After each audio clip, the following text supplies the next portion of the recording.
जब आप बोलिए तो बहुत सोच समझ के बोलिए, आए बाएं शाएं मत बोलिए कि अंग्रेजों से। आप सुनिए, सर सैयद अहमद ने दिसंबर 1887 में लखनऊ में और मार्च 1888 में मेरठ में कहा कि हिंदू और मुसलमान दो अलग कौम नहीं है, दो अलग देश हैं, और जब अंग्रेज छोड़ेंगे तो हम हिंदुओं की रियाया नहीं बन सकते, हमें अपनी कलम यानी तलवार को प्रयोग करने का मौका चाहिए।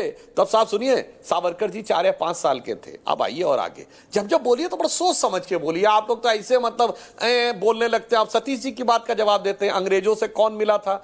सतीश जी, जिस पार्टी की स्थापना एक अंग्रेज ने कराई, एलन ऑक्टेवियम ह्यूम, वो तो अंग्रेजों से मिली हुई नहीं थी।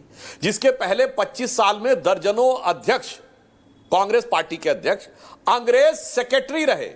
अगर आपको नाम ना पता हो तो बता दो, विलियम वेडनबर्न, जॉर्ज यूल, अल्फ्रेड रोब इत्यादि इत्यादि, ये ब्रिटिश सरकार के सेक्रेटरी थे और स्वघोषित लड़ने वाली पार्टी के सदर थे। 1910 में कांग्रेस का अध्यक्ष विलियम वेडनबर्न ब्रिटिश गवर्नमेंट का सेक्रेटरी था, जिस साल सावरकर जी को 2 जन्मों का कारावास हुआ। अच्छा ये बताइए, ये अंग्रेजों के झंडे के नीचे शपथ किसने ली थी? 1937 प्रोविंशियल असेंबलीज इलेक्शन में राज्यों की सरकारें कांग्रेस की बनी, किसकी शपथ ली थी? क्वीन के निष्ठा की शपथ यूनियन जैक के नीचे ली थी कि नहीं? 42 की कॉन्स्टिट्यूंट प्रोविंशियल असेंबली में शपथ ली थी कि नहीं? और 2 सितंबर 46 को नेहरू प्रधानमंत्री बने, अंतरिम सरकार में वेवल ने शपथ दिलाई, क्वीन के निष्ठा के नाम की शपथ ली, यूनियन जैक झंडे के नीचे। अरे भाई कुछ तो समझ के बोलिए, पत्रकार हैं सर, ऐसे इनसे मिले हुए थे, उनसे मिले हुए थे। और आपको एक और बात याद दिला दूं, बड़ा फेमस अकबर इलाहाबादी का शेर है कि कौम के गम में खाते हैं डिनर हुक्काम के साथ, रंज लीडर को है बहुत मगर आराम के साथ। यानी दिन में कांग्रेस का प्रदर्शन और रात को हुक्कामों के साथ डिनर। आपको पता किसके लिए कहा गया था? ये मोतीलाल नेहरू जी के साथ। ये मोतीलाल नेहरू इतना पैसा कहां से कमाए थे, करोड़ों रुपए उस जमाने में? हम लोग तो भुखमरी के दौर में थे। प्रिवी काउंसिल में किसके केस लड़ते थे जाके? अंग्रेजों के तो केस लड़ते थे जाके ना लंदन में। अरे लाखों दर्शक देख रहे होंगे, कोई बता दे कौन हिंदुस्तान का आम आदमी था जो लंदन की प्रिवी काउंसिल तक जाके लड़ता था और हजारों हजारों रुपए की उस जमाने में वो देता था। जिन्ना भी उन्हीं के वकील लड़ते थे जाके, मोतीलाल नेहरू उन्हीं के लड़ते थे जाके। मेरे भाई अब ये बताइए, ये जब काकोरी का प्रकरण हुआ तो चंद्रशेखर आजाद जी जिसमें शहीद हो गए और राम प्रसाद बिस्मिल और अशफाक उल्लाह खां को फांसी हुई, ब्रिटिश सरकार का वकील कौन था?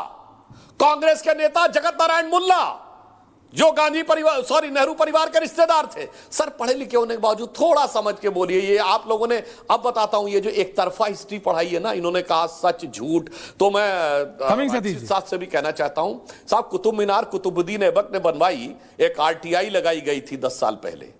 एनसीईआरटी से पूछा गया आपने किस आधार पे बताया? हम सब ने किताब में पढ़ा है, एनसीईआरटी ने लिख के दिया हमारे पास कोई डॉक्यूमेंट्री एविडेंस नहीं है कि कुतुब मीनार कुतुबुद्दीन ऐबक ने बनवाई। इसीलिए मैं कह रहा हूं, ये हटा दो ये इतिहास झूठे तुम्हारे, यहां जर्रे जर्रे पे सच है लिखा रे। जो कोई किताबें ना बानी कहेगी तो माटी सभी की कहानी कहेगी। और इसीलिए मैंने बताया सिर्फ वहीं पर खत्म होता है मामला जहां एब्सोल्यूट इस्लामिक हुकूमत आ जाती है। तो बताइए बामियान बुद्धा काहे तोड़ दिया था भाई? भगवान बुद्ध की मूर्ति किसको चिढ़ा रही थी? तालिबान ने तोड़ दी अफगानिस्तान में। हकीकत से क्यों मुंह चुराते हो मेरे भाई? अब भदौरिया जी की बात का जवाब दें। अब इनका तो खैर बात ही क्या दे दो, बचकानी लंतरानी बात करते हैं, इनको तो एक ही प्रकार की बात बार बार रिपीट करते रहते हैं। यहां जितने भी लोग थे सबने अलग अलग बात बोली। ठीक है, हम सहमत हो ना सहमत हो, हैरिस साहब ने अलग बोला, सतीश जी ने अलग बोला और राशिद जी ने अलग बोला, मगर भदौरिया जी तो अपना वही सेम चीज बोलते रहते हैं। अब उनकी बात का जवाब दे देता हूं। उन्होंने कहा 2014 के बाद दंगे होने शुरू हुए। भदौरिया जी, ये सितंबर 2013 में जो मुजफ्फरनगर का दंगा हुआ था, ये तो हमारी सरकार आने से पहले से था। और ये 2012 में जो आजाद मैदान से लेके और लखनऊ की बुद्धा पार्क में बुद्ध जी की मूर्ति तोड़ने से लेके भगवान महावीर की मूर्ति, वो तो मतलब हमारी सरकार में तो थी नहीं, मतलब वो तो पहले की बात थी ना। वो तो उसमें भी तो मोदी जी और अमित शाह जी थे। और उससे पहले ये बताइए, भागलपुर का दंगा हो 1989 का, 1993 का मुंबई का दंगा, वो किसके शासनकाल में हुआ था? मतलब दंगे वाली बात तो सब 14 के बाद हुई है ना। इसलिए सोच समझ के बोला करिए। इसीलिए मैं लाखों दर्शकों से कह रहा हूं, ना मेरी बात पे भरोसा करो ना बाकी इन चारों ने जो बोला है भरोसा करिए। आज का दौर है, एक एक चीज को जाके वेरीफाई करिए और फिर तय करिए कौन सच बोल रहा है, कौन गुमराह कर रहा है। Satish ji ending comments. सतीश जी बस मैं, ये तो जवाब सवाल हो जाएगा।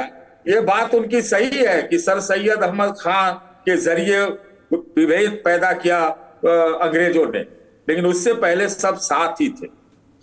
बात यह है, जिन्ना भी केस लड़े, गांधी जी भी केस लड़े होंगे। केस लड़ने से आप किसी के आजादी के आंदोलन को आप डाउन नहीं कर सकते। आप अपना रिकॉर्ड बताइए। आरएसएस 42 में कहा थी, 42 में कहा थी महोदय। ओके, आप नहीं थे, आप नहीं थे, आप नहीं थे। आप तो भारतीय संविधान को इंपोर्टेड बताते, ओके, इंपोर्टेड बता। और यह भी सच्चाई है कि बाबा अंबेडकर के पुतले जलाने वालों में भी कई नाम आते हैं, doctor Sudhanshu Trivedi. Okay, Anurag Bhadauria 30 second ending comment. Sudhanshu ji 45 second. देखिए सुधांशु जी 30 सेकंड अनुराग भाई जी अंग्रेजों की बात इसलिए नहीं करते क्योंकि अभी सतीश जी सही कह रहे थे कि नहीं, सतीश जी सही कह रहे थे कि 1942 में जब आजादी का आंदोलन हुआ तो भारत छोड़ो आंदोलन में इन्होंने पार्टिसिपेट नहीं किया। दूसरी बात मैं पूछना चाहता हूं सुधांशु जी, यही हुम का नागपुर के दंगे से क्या लेना देना, मोतीलाल नेहरू का नागपुर के दंगे से क्या लेना देना। और आजकल तो आप जानते हैं ये सरकार आपकी इलेक्टोरल बॉन्ड किसको सबसे ज्यादा मिले, किसी से नहीं छुपा हुआ है, तो उसके बारे में भी चर्चा कर लेते। मतलब नागपुर का दंगा आपकी सरकार में हो गया, आपकी पुलिस की नाकामी का हो गया, लेकिन आप गिना क्या रहे, मोतीलाल नेहरू ये ओके, पॉइंट टेकन। जुनैद हरीस साहब एंडिंग कमेंट्स। जुनैद हरीस साहब सिंगल लाइन कमेंट जी, बोलिए हरीस साहब। किसी भी सिलसिले में अधूरी जानकारी देना बहुत मुनासिब नहीं है। मैं सर सैयद अहमद खान के हवाले से अर्ज करूं कि उन्होंने कहा था कि हिंदू और मुसलमान हमारी दो आंखें हैं, दो आंखों से कहा था अगर एक आंख बंद कर दी जाए तो एक भीनी हो जाएगी, अगर दोनों को बंद कर दी जाए तो अंधी हो जाएगी। इस तरह के कमेंट दिए थे।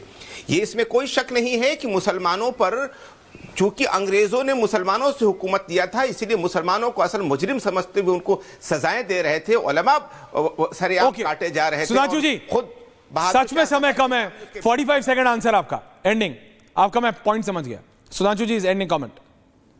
अब देखिए इतने सारे लोगों पे क्या आंसर दूं। मुझे लगता है भदौरिया जी तो शायद डिबेट में आउट ऑफ वो हो जाते हैं, आउट ऑफ माइंड हो जाते हैं। अरे भाई जब सतीश जी ने बात लाई अंग्रेजों के जमाने की तो मैंने उसका जवाब दिया। और अब मैं जुनैद हरीस साहब जी को एक बात, देखिए यही फिर एक झूठ है सर। अंग्रेजों ने हुकूमत मुसलमानों से नहीं ली थी साहब, मराठों से ली थी। क्योंकि आखिरी जो मुगल बादशाह बहादुर शाह जफर के हाथ में तो कोई पावर ही नहीं रह गई थी। 1818 में जब ये मराठा से वार हुई है, उससे पहले दिल्ली का सुल्तान कौन था? शाह आलम, जिसके बारे में यह शेर प्रचलित है कि सल्तनते शाह आलम दे लाल किले ते पालम। सारा टैक्स और रेवेन्यू कलेक्शन लाहौर से लेकर कर्नाटक तक मराठों का, यही झूठा इतिहास है सर। और आपने सर सैयद की बात कही, मैंने किताब कोट किया है, मैंने बाकायदा डेट के साथ स्टेटमेंट कोट किया है। जो आप बोले हैं वो तो हवा में है, सोर्स नहीं है। इसीलिए अंत में मैं कहूंगा किसी की बात पे भरोसा मत करिए, जो सच है उसको मानिए। जिसे वसीम बरेलवी साहब के एक शेर से खत्म करता हूं, सच जरा सा घटे या बढ़े तो सच सच न रहे, मगर झूठ की तो कोई इंतहा नहीं। लाख चेहरे बदल के आ जाते हैं ये, पर आईना कम वक्त झूठ बोलता ही नहीं।